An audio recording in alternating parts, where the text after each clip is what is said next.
Hey guys, welcome to Government Jobs Gyan YouTube channel. Guys, आज की इस वीडियो में हम बात करेंगे आरआरसी एनसीआर प्रयागराज के new recruitment notification online form apply process के बारे में। जी हाँ दोस्तों, Railway Recruitment Cell North Central Railway Prayagraj ने यहाँ पर अप्रेंटिस के 1763 खाली पदों को भरने के लिए नोटिफिकेशन रिलीज कर दिया है। कैसे आप इस भर्ती में पार्टिसिपेट करने के लिए अपने फॉर्म अप्लाई कर सकते हो बिना कोई मिस्टेक किए हुए, इसकी पूरी जानकारी हम आपको स्टेप बाय स्टेप रजिस्ट्रेशन से लेकर प्रिंट तक इस वीडियो में देंगे। बस आपको इस वीडियो को स्किप के बिना शुरू से लेकर एंड तक देखना है। उसके बाद वीडियो पसंद आए तो इसे लाइक और शेयर कर दें। चैनल पर नए हो तो इसे सब्सक्राइब कर लें। साथ ही साथ आपको फॉर्म अप्लाई करते हुए जो जो भी प्रॉब्लम फेस हो रही है उन सभी का हल आपको इस वीडियो में मिल जाएगा। तो बिना कोई वक्त गंवाए चलिए शुरू करते हैं। आपको इस वीडियो के डिस्क्रिप्शन बॉक्स में हमारी वेबसाइट IND-sarkari-naukri.in के इस पेज का लिंक मिल जाएगा। यहाँ पर आपको इस भर्ती के रिगार्डिंग सभी डिटेल्स प्रोवाइड कर दी गई है। Railway Recruitment Cell North Central Railway Prayagraj ने अप्रेंटिस के 1763 खाली पदों को भरने के लिए नोटिफिकेशन रिलीज कर दिया है। आप 18 सितंबर 2025 से 17 अक्टूबर 2025 तक अपने फॉर्म अप्लाई कर सकते हो। 10वीं पास ITI पास कैंडिडेट अप्लाई कर सकते हैं। 15 से 24 साल आपकी आयु सीमा रखी गई है। अनरिजर्व OBC EWS के लिए 100 रुपये फीस है। SC ST PWBD और फीमेल कैंडिडेट के लिए कोई फीस नहीं है। फीस का अमाउंट आप ऑनलाइन मोड में जमा करा सकते हो। सिलेक्शन आपका यहाँ पर बिना किसी एग्जाम के मेरिट के बेस पर होगा। ऑल इंडिया से ऑनलाइन मोड में आप अप्लाई कर सकते हो।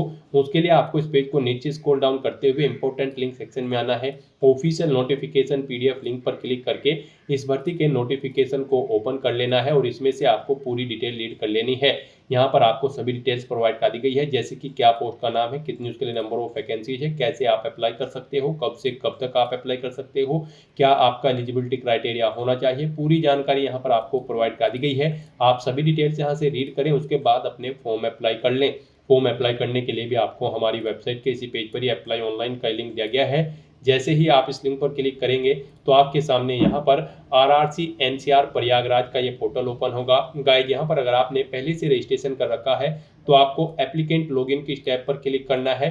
उसके बाद आपके सामने लॉगिन का इंटरफेस ओपन हो जाएगा और यहाँ पर आपको अपना रजिस्ट्रेशन नंबर एंटर करना है, अपना पासवर्ड एंटर करना है। इस कैप्चा कोड का आंसर आपको यहाँ पर एंटर करना है और उसके बाद लॉगिन की स्टेप पर क्लिक करते हुए अपने डैशबोर्ड में लॉगिन करके आपको अपना फॉर्म अप्लाई कर लेना है। और अगर आप इस भर्ती के लिए फर्स्ट टाइम अप्लाई करने जा रहे हो तो सबसे पहले यहाँ पर आपको अपना रजिस्ट्रेशन करना होगा। उसके लिए आपको यहाँ पर न्यू रजिस्ट्रेशन की टैब दी गई है, आप इस पर क्लिक करें। आपके सामने रजिस्ट्रेशन का फॉर्म ओपन हो जाएगा। यहाँ पर उससे पहले आपको कुछ जनरल इंस्ट्रक्शन दिए गए हैं, आपको इन्हें केयरफुली रीड कर लेना है।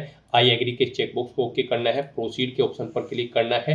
अब यहाँ पर आपको अपनी बेसिक डिटेल्स देते हुए अपना रजिस्ट्रेशन करना होगा। सबसे पहले यहाँ पर आपको अपना नाम देना है, फादर का नाम देना है, आधार नंबर देना है, मोबाइल नंबर देना है, ईमेल आईडी यहाँ पर एंटर करनी है और उसके बाद फिर आपको क्रिएट लॉगिन के ऑप्शन पर क्लिक कर देना है। फिर यहाँ पर आपके मोबाइल नंबर पर एक OTP सबमिट किया गया है, वो OTP आपको यहाँ पर एंटर करना है और उसके बाद सबमिट के ऑप्शन पर क्लिक करते हुए अपना मोबाइल नंबर यहाँ पर वेरीफाई कर लेना है। इस तरह से यहाँ पर आपका रजिस्ट्रेशन सक्सेसफुली कंप्लीट हो चुका है। आपको एक यूजर ID और पासवर्ड यहाँ पर प्रोवाइड कर दिया गया है, आपको इन्हें केयरफुली नोट डाउन करके रख लेना है। ये यूजर ID और पासवर्ड आपके रजिस्टर्ड मोबाइल नंबर पर भी सबमिट किए गए हैं, तो आपको इन्हें केयरफुली नोट डाउन करके रख लेना है फ्यूचर यूज के लिए। यहाँ पर अगर आपके पास आपका पासवर्ड नहीं आया है तो आप रिसेंट पासवर्ड के ऑप्शन पर क्लिक करके उसे दोबारा से यहाँ पर गेट कर सकते हैं।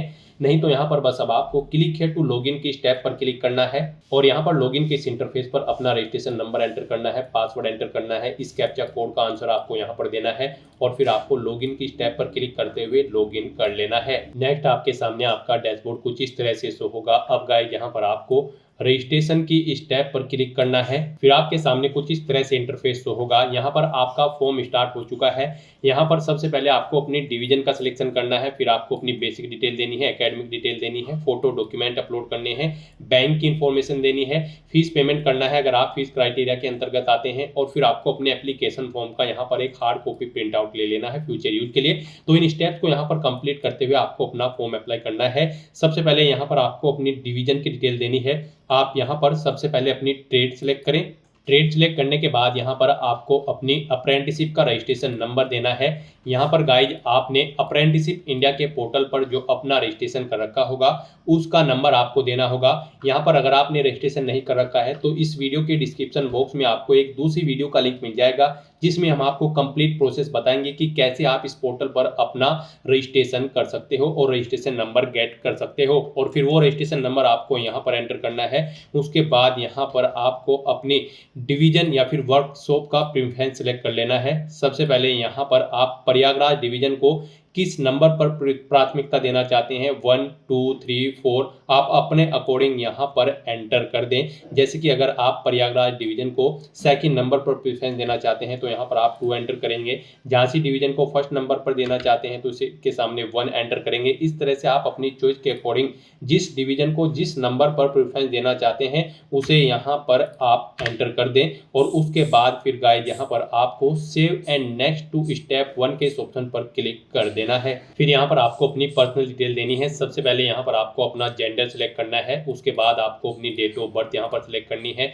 फिर आपको अपनी मदर का नाम एंटर करना है। अपना रिलीजन यहाँ पर आपको सिलेक्ट कर लेना है। उसके बाद यहाँ पर अगर आप इनमें से किसी रिलीजन के अंतर्गत नहीं आते हैं तो अदर ऑप्शन सेलेक्ट करेंगे और उसकी डिटेल यहाँ पर देंगे। फिर यहाँ पर आपसे पूछा गया कि क्या आप माइनॉरिटी कम्युनिटी के अंतर्गत आते हैं तो यस करेंगे, नहीं तो नो करेंगे। अपनी कम्युनिटी आप यहाँ पर सेलेक्ट करेंगे, आप किस कम्युनिटी के अंतर्गत आते हैं। फिर यहाँ पर आपसे पूछा गया है कि क्या आप PWBD दिव्यांग कैंडिडेट हैं, अगर हैं तो आप यस ऑप्शन सेलेक्ट करेंगे। उसके बाद अपनी दिव्यांगता का प्रकार आप सेलेक्ट करेंगे और फिर उसकी अपनी डिसेबिलिटी की परसेंटेज यहाँ पर आप देंगे। और अगर आप PWBD कैंडिडेट नहीं है तो सिंपली यहाँ पर आप नो ऑप्शन सेलेक्ट कर लेंगे। उसके बाद यहाँ पर आपको अपनी नेशनलिटी सेलेक्ट कर लेनी है। फिर यहाँ पर आपको दिखा दिया जाएगा आपकी कैटेगरी के अकॉर्डिंग कि आप किस क्राइटेरिया के अंतर्गत आते हो या फिर नहीं। यहाँ पर गाइड हम आपको बता दें, अनरिजर्व OBC EWS को 100 रुपये फीस देनी होगी। SC ST PWBD और फीमेल कैंडिडेट के लिए कोई फीस नहीं है। तो यहाँ पर आपको आपकी कैटेगरी के अकॉर्डिंग आपकी फीस में रिडक्शन की डिटेल ऑटोमेटिकली फिर मिल जाएगी। फिर यहाँ पर आपको अपनी फीस रिलेक्शन का टाइप सिलेक्ट करना होगा। अगर आपको यहाँ पर आप फीस में रिलेक्शन चाहते हैं, आपको फिर एज में रिलेक्शन चाहिए तो यस करेंगे, नहीं तो नो ऑप्शन सेलेक्ट करेंगे। एज रिलेक्शन का टाइप आप यहाँ पर सिलेक्ट करेंगे अगर आपको एज में छूट चाहिए। फिर यहाँ पर आपको अपना पैन नंबर एंटर करना है। फिर आपको आपका आधार नंबर यहाँ पर ऑटोमेटिकली फिर मिलेगा जो आपने रजिस्ट्रेशन टाइम पे प्रोवाइड कराया था। अगर आपके पास आधार नंबर नहीं है तो फिर यहाँ पर आप अपना आधार इनरोलमेंट नंबर एंटर कर सकते हैं। और अगर आधार नंबर है तो फिर आप इनरोलमेंट नंबर एंटर करें या ना करें, आपकी चॉइस है। उसके बाद यहाँ पर आपको अपना कोरोस्पोंडेंस एड्रेस एंटर कर देना है। फिर यहाँ पर आपको अपना परमानेंट एड्रेस एंटर करना है। और अगर आपका परमानेंट एड्रेस आपके कोरोस्पोंडेंस एड्रेस के अकॉर्डिंग सेम है तो आप यहाँ पर इस चेकबॉक्स को ओके कर देंगे। Same as correspondence address, automatically आपका परमानेंट एड्रेस आपके कोरोस्पोंडेंस एड्रेस के अकॉर्डिंग फिल हो जाएगा। फिर आपको इस पेज को नीचे स्क्रॉल डाउन करना है और यहाँ पर आपको आपकी कॉन्टैक्ट इन्फॉर्मेशन ऑटोमेटिकली फिर मिलेगी जो आपने रजिस्ट्रेशन टाइम पे प्रोवाइड कराई थी। फिर आपको डिक्लेरेशन सेक्शन में इस चेकबॉक्स को ओके करना है और उसके बाद गाइज आपको save and next to step 2 के इस ऑप्शन पर क्लिक कर देना है। नेक्स्ट यहाँ पर आपको अपनी एजुकेशनल क्वालिफिकेशन की डिटेल प्रोवाइड करनी है और टेक्निकल क्वालिफिकेशन की डिटेल यहाँ पर आपको देनी होगी। गाइज यहाँ पर इस भर्ती में पार्टिसिपेट करने के लिए आपका कम से कम 10वीं क्लास पास आउट होना जरूरी है किसी वेल रिकॉग्नाइज बोर्ड या फिर स्कूल से। साथ ही साथ यहाँ पर आपके पास ITI का सर्टिफिकेट भी होना जरूरी है रिलीवेंट ट्रेड के अंतर्गत, यानी कि जिस ट्रेड के लिए आप अप्लाई करने जा रहे हैं उस ट्रेड में आपके पास ITI का सर्टिफिकेट होना जरूरी है। तो यहाँ पर अब आपको अपनी क्वालिफिकेशन की डिटेल देनी है। सबसे पहले यहाँ पर आपको अपनी 10वीं क्लास की डिटेल देनी होगी। यहाँ पर आपको पासिंग ईयर देना है, किस ईयर में आपने अपनी 10वीं क्लास पास आउट की है। बोर्ड या यूनिवर्सिटी का नाम देना है जिससे आपने अपनी 10वीं क्लास यहाँ पर पास आउट की है। उसके बाद कितने मार्क्स आपने ऑब्टेन किए हैं वो आप एंटर करें। मैक्सिमम मार्क्स कितने थे जिसमें से आपने मार्क्स ऑब्टेन किए हैं वो आप एंटर करें। CGPA है तो CGPA आप एंटर करेंगे और फिर यहाँ पर आप अपनी परसेंटेज एंटर कर देंगे, कितने परसेंट मार्क्स आपने 10वीं में ऑब्टेन किए हैं। फिर आप अपनी डिवीजन सेलेक्ट करेंगे, आपकी फर्स्ट सेकंड थर्ड जो भी डिवीजन है आप ऑप्शन सेलेक्ट करें। उसके बाद अगर आपने अपनी 12वीं क्लास भी पास आउट कर रखी है तो उसकी डिटेल भी आप सेम ऐसे ही यहाँ पर प्रोवाइड कर सकते हैं। 12वीं नहीं कर रखी है तो बस आप यहाँ पर अपनी 10वीं क्लास की डिटेल प्रोवाइड करा दें। फिर यहाँ पर आपको अपनी टेक्निकल क्वालिफिकेशन की डिटेल देनी है, यानी कि ITI की डिटेल देनी है। सबसे पहले यहाँ पर आपने ITI किस संस्थान से की है उसका नाम देना है, पासिंग ईयर यहाँ पर आपको देना है, अपने ITI का सर्टिफिकेट नंबर यहाँ पर आपको देना है, NCVT से की है या फिर SCVT से, वो ऑप्शन आपको सिलेक्ट कर लेना है। ट्रेड यहाँ पर आपको ऑटोमेटिकली फील्ड मिलेगी जो आपने पीछे यहाँ पर सिलेक्ट की थी। फिर आपने कितने मार्क्स ऑब्टेन किए हैं वो आपको बताना है, मैक्सिमम कितने मार्क्स थे जिसमें से आपने मार्क्स ऑब्टेन किए हैं वो आपको देने हैं। फिर इनके अकॉर्डिंग आपको अपनी परसेंटेज यहाँ पर कैलकुलेट करके एंटर कर देनी है। इस तरह से यहाँ पर आपको अपनी एजुकेशनल क्वालिफिकेशन और टेक्निकल क्वालिफिकेशन की डिटेल फिल कर देनी है और फिर उसके बाद आपको save and next to step 3 के इस ऑप्शन पर क्लिक कर देना है। नेक्स्ट यहाँ पर आपको अपना फोटो, सिग्नेचर और डॉक्यूमेंट अपलोड करने हैं। जो मैंडेटरी डॉक्यूमेंट है वो आपको हर हाल में यहाँ पर अपलोड करने होंगे, जैसे कि आपका फोटो और सिग्नेचर, 10वीं का सर्टिफिकेट, मार्कशीट, ITI की मार्कशीट सर्टिफिकेट और अपना कास्ट सर्टिफिकेट यहाँ पर आपको अपलोड करना होगा। अगर आप रिजर्व कैटेगरी से बिलोंग करते हैं तो यहाँ पर इनके लिए आपको गाइडलाइन दी गई है। आपका जो फोटो है वो 15 KB से 100 KB के बीच में होना चाहिए, JPG या फिर JPEG फॉर्मेट में होना चाहिए। सिग्नेचर आपके 5 से 50 KB के बीच में होने चाहिए, JPG या फिर JPEG फॉर्मेट में होने चाहिए।